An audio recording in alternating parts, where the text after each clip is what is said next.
Normalmente, os meteoros estão muito longe para fazer qualquer som audível. No entanto, um meteoro criará brevemente uma trilha de ionização, que pode refletir um sinal de rádio distante. Se a geometria estiver correta, você pode ouvir momentaneamente, através do seu rádio, uma estação de rádio distante, mesmo com estática. No vídeo apresentado, os sons de transmissores de rádio distantes foram captados, refletindo em grandes trilhas de meteoros por um receptor de rádio.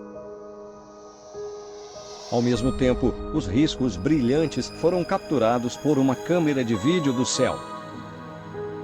Em seguida, após cada quadro estático, um vídeo em tempo real captura cada meteoro que cruza o céu, agora emparelhado com o som gravado de seu reflexo. Projetar uma trilha de meteoro à Terra pode levar à descoberta do local do impacto e à origem do objeto. Até o nosso próximo vídeo. Ouça agora os sons de ruídos de meteoros. Tenha um ótimo dia.